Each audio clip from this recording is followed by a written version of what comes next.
Mahini Ekadashi, Mai 4. The glories of Mahini Ekadasi, which occurs during the waxing moon in the month of Vaishakha, are told in the Surya Purana. Once Maharaja Yudhishthira asked Lord Krishna, "O Janardana, pray tell me, what is the name of the Ekadasi that occurs during the waxing moon in the month of Vaishakha, April, May? Please describe unto me the most meritorious benefit one may receive by such observance." Shri Krishna replied, "O most merciful king, son of Dharma personified, please hear me attentively as I describe unto you the story that the great sage Vasishtha once told to Lord Ramakendra. One time, long ago, Lord Ramakendra appealed to the sage Vasishtha, "O respected and knowledgeable sage, I am feeling such separation from Sita Devi and am therefore in the most honorific distress. She is the daughter of King Janaka and is appalling my mind with intense hankering. Please kindly explain to me the great and merciful vow which I can follow and by which will mitigate all one's sinful reactions and distresses." The greatly realized sage Vasishtha replied, "My dear Rama, your intelligence is sharp and mixed with faith. Moreover, your question is beneficial in a way hitherto unknown to all humanity. Just by chanting and remembering your all auspicious qualities, all living entities can become purified and eligible to achieve liberation. Still, for the benefit of the public at large, I will describe to you about a great vow. O Lord Rama, the Ekadasi that occurs during the waxing moon in the month of Vaishakha is famously renowned as Mahini Ekadasi and is most beneficial to all. By following this Ekadasi, all one's sinful reactions are annihilated and one receives great purity of speech and mind. One's network of illusion is vaporized and the grey veil of despair drifts away." Please hear attentively as I describe the topics regarding this wonderfully marvelous Ekadasi. There was once an exquisitely beautiful city named Bhadravati, situated on the banks of the sacred river Saraswati, which was ruled by a king named Deutimna. O Lord Rama, this king was born in the dynasty of Chandra, the moon, and he was tolerant and truthful, and wore a broad smile. There was a pious and prosperous devotee of Lord Vishnu named Dhanapala who also lived in that city. He was a Vaishya, mercantile community, by profession. For the benefit of the ordinary people, this devotee Dhanapala built many dharmashalas or guest houses, schools, temples of Lord Vishnu, charitable hospitals, wide roads and marketplaces. He also made arrangements for distributing water and foodstuffs. He dug wells for cool drinking water and ponds for clear water. He also built gardens for flowers and fruits. In this way he properly utilized his wealth for the benefit of all and thus successfully demonstrated the true meaning of his name. This pious devotee of Lord Vishnu, who was always peaceful, tolerant, determined and compassionate, engaged in devotional service to Vishnu, had 5 sons named Saman, Deutimna, Medhavi, Sukriti and Drashtabuddhi. His son Drashtabuddhi was most sinful.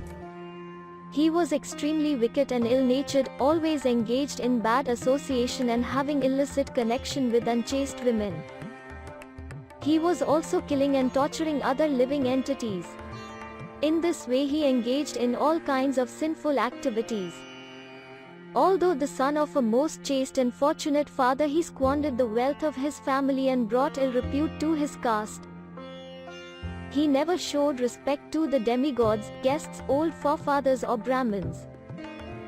He was constantly engaged in thinking of committing sinful activities and thus lived a contemptible life.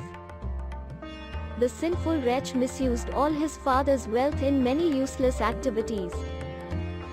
He always ate abominable foodstuffs and remained always absorbed in drinking wine. One day, on seeing his shameless son walking in a public place with his hand on the shoulder of a prostitute, Dhanapala became extremely hurt. On that very day he was degraded from his position in caste society and the pious community and became an object of hatred for everyone. After being thrown out from his father's house, Drashtabuddhi continued his sinful propensities with the money he received by selling his personal clothes and ornaments. Soon that also came to an end, and gradually, due to lack of sufficient food, his body became weak and skinny. He was a most forlorn and presupposed wretch. On realizing that he had become poor, his so-called friends left him, condemning him on various pretexts. Drashtabuddhi was now full of anxiety, his words faltered and his mind was most horrifically agitated. He became afflicted with hunger. So he began to contemplate, what should I do now? Where should I go and by what means will I survive? After meditating in this way, he decided there was no other means to earning his living but stealing. So with a desire to steal, he wandered throughout the city of Bhadravati.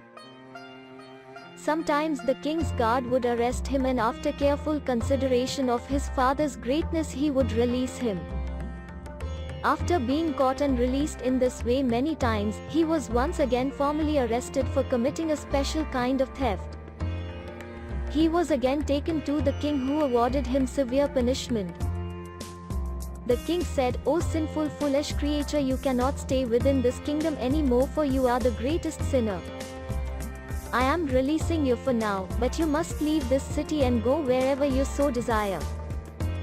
Drashtabuddhi, afraid of being punished again, left the kingdom. He went far away and entered into a dense forest.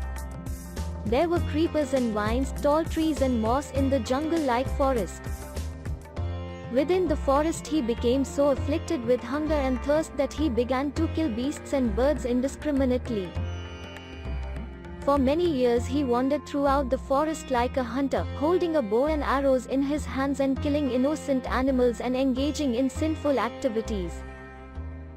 Drashtabuddhi was always miserable and anxious, but one day, due to some past pious deeds, he arrived at the sacred ashrams of the great sage and ascetic known as Kaundinya.